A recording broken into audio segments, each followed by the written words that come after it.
Hello everyone, this is Mike with Adults on the Gaming here, joined by my cocksucker fucker jackwad of a brother Justin. Hello! No, we're not going to use that. Yeah, it's going to be in there. Okay. Wait, are we going to use that? I don't know. Fuck. Who knows? There's a lot of cussing, but fuck it. Just keep it going. Today we're actually going to go through our list. It's going to be not a top 10 because, I mean, it's five for me, 5 for Justin, but it's our top 10 weapons that we like in not just one specific game, but a couple different games. Yeah, this is the first time that we've done this, but I've seen other people do it before, so we're definitely not the first person to do it, but we just wanted to see, give it a try and see if people liked it or not. So, I guess I'm going to get started, correct? Yeah, go ahead. Yeah, okay. So, my first weapon is one of my favorites, actually, in Destiny 2. And people usually were like, oh, I like the Mida Multi-Tool, and because it's just an overplayed weapon. I don't really like the Mida Multi-Tool. Mine actually is the Call to Serve. It's a scout rifle in Destiny. I mean, there's been several times where I've outclassed the Mida Multi-Tool because I was at a longer range. But at close range, this Call to Serve is not a weapon you really want to have, but it's still well outclassed the Mida Multi-Tool at a longer range. And I've done it several times. I don't remember its perks on it, but it's all around a good weapon. Even within PvE, it does a lot of damage. I like scout rifles, so I guess we'll just get into the second one, and this is just another Destiny 2 weapon. It's the old-fashioned, it's the hand cannon that you get. It's a legendary hand cannon. It's a fast-firing weapon, but there's also the thing that people have been talking about is the bloom with hand cannons and how really to be accurate with them you can't be like you just keep constantly fire. They say if you want to be really accurate, you have to go, fire and then let it go back to its point. But I don't really care for much of all that. I just like the way the weapon looks in general because it looks like an old Colt, like an 1886 Colt is what it looks like, and it's really cool looking. I like the design of the weapon. Yeah, I know it's one of my favorites I've seen in the game so far. Okay, so that's my second one for me here. My third one is actually from a different game, I know, right? Wow. It's from Titanfall 2. It's the Wingman Elite.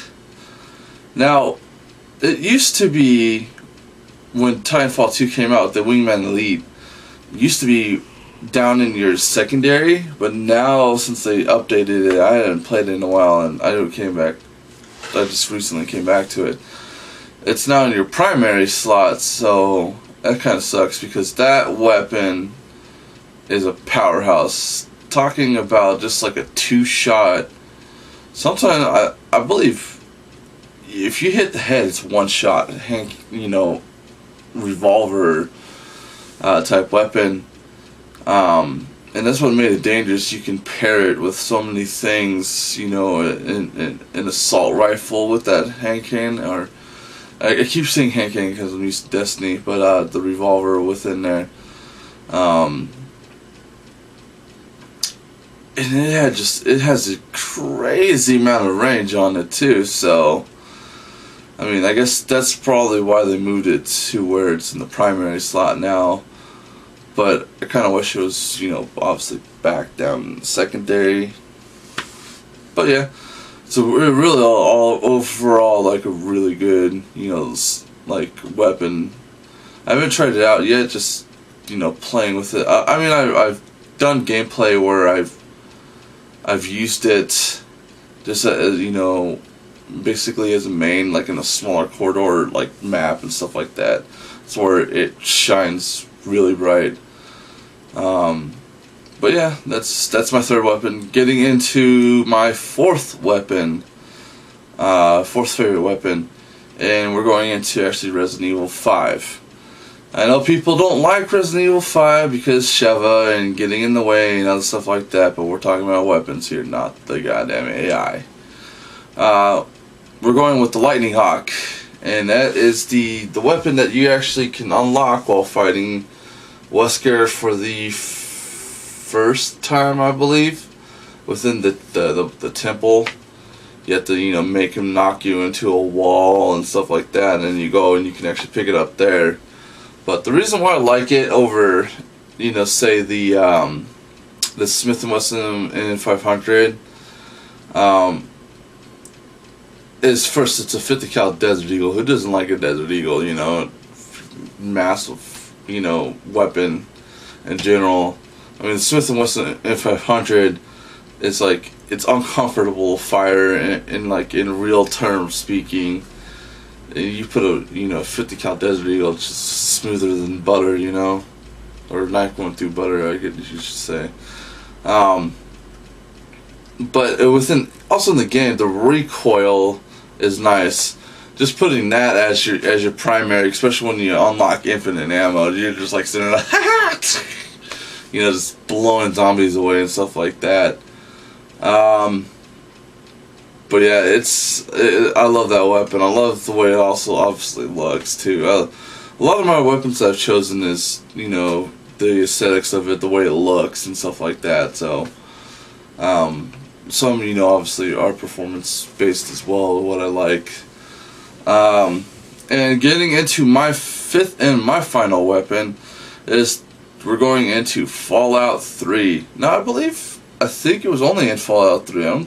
I haven't seen it in any other Fallout, like Fallout New Vegas or Fallout 4. In Fallout 3 though, it's the shish kebab. They do actually flaming on 4 though. Okay. Yeah. I haven't played much of, actually really not even that much of 4 at all. Just the few times where he let me go into the Diamond City, is it Diamond City the baseball? Yeah, and just like start blowing people away or something like that. But I like the shish kebab because it's a freaking flaming katana. Who doesn't like a goddamn flaming katana?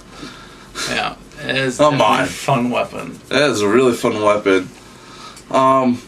Again, though, just the way it looks, and it's like a flaming fucking katana. Come on. But that's it for me. That's my 5 weapons. Let's get into his 5 weapons here. Alright, we're going to start off with my favorite from Dead Rising 2. Unfortunately, there's a lot of fun weapons you get to play with, but unfortunately, it's really the only one I've actually played through.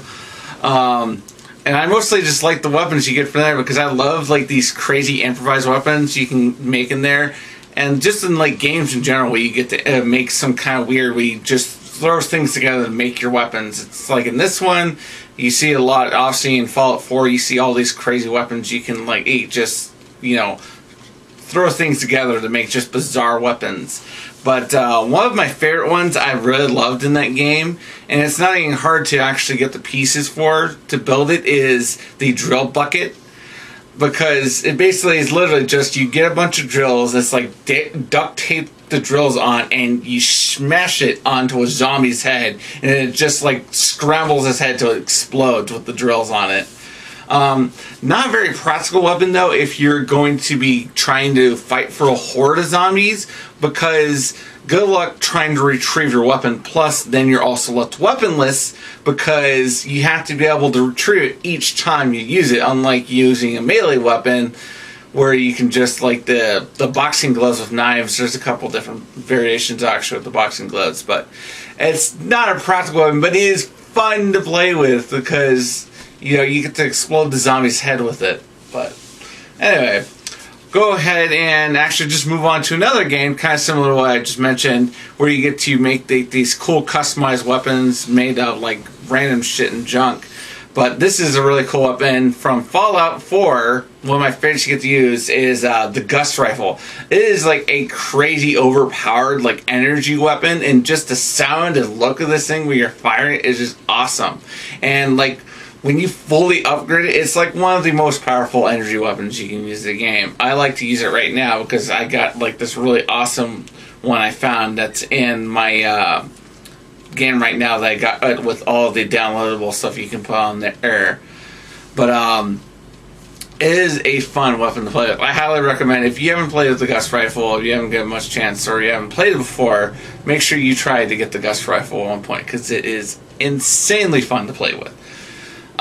Next, we're going to go with a shooting game, and this is both not only an awesome rifle to play with, this is also an awesome melee weapon, and I am talking about Gears of War, the chainsaw rifle, because you can't get better than a weapon that once you run out of ammo, you can always just run up and chainsaw the motherfucker with it.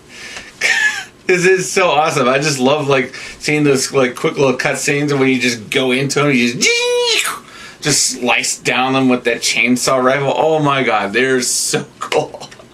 Oh yeah, I instantly fell in love with that guide. Like when I started playing, probably one of the main reasons why I wanted to pick up the game is just to be able to play with this chainsaw rifle, because it is too much fun to play with those.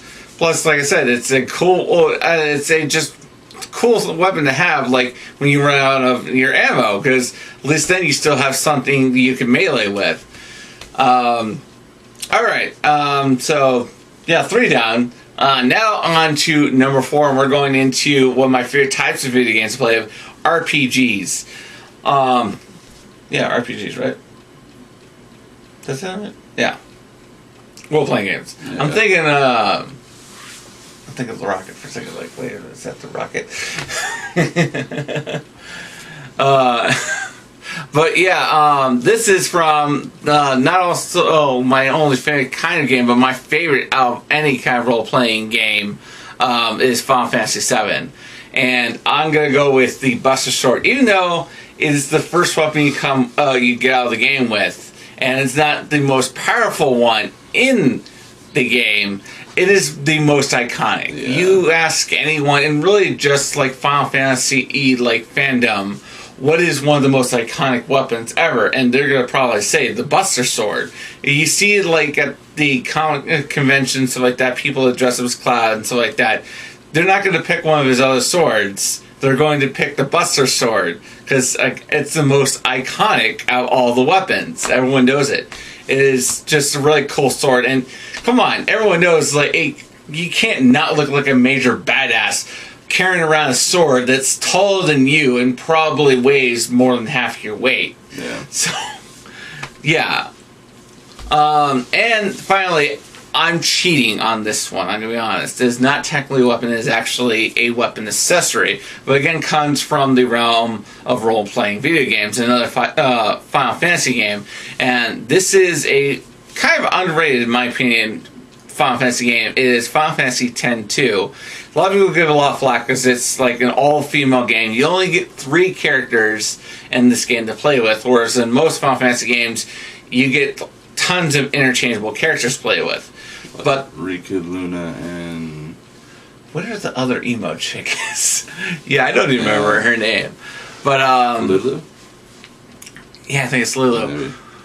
But the reason why I have this one at the top of my list for most favorite weapons or weapon accessories, as I said, because it's not really a weapon, is a weapon accessory that you have to go for a insane amount of trouble for, but you get a major payoff to get the catnip. The reason why it is so awesome is because if you go below a certain amount of health, you have to go like around like 100 health or so, I think. But you pair your catnip with your trigger happy attack, and every time you tap the button to use your trigger happy, I think you get like 5-10 seconds to hit it as many times as possible within that time frame. Each attack will do 9,999, making just about any boss in that game pretty easy to actually beat. Even the hardest one that actually isn't even your final boss that you have to fight out that's in the middle of the desert is actually pretty easy once you have this equipped.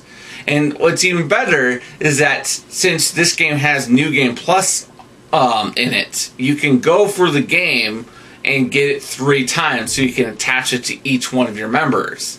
So just imagine how easy the game's going to be then if every character has this ability and they can do 9,999 attack every single time.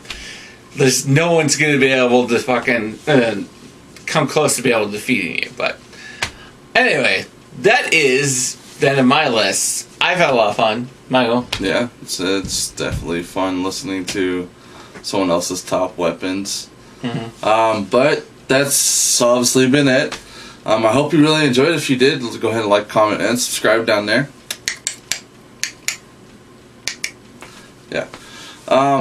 Also, we will have, the links as usual for our other channel, Hi-Fi Productions, where we do, trailer reactions, Schmoedown reactions, stuff like that. And we'll also have the other link up there to his short film, or trailer for his short film, Time Travel Sucks. It's really funny. If you enjoyed it, go ahead and watch the full one. But that's been it. Have a wonderful day. Bye.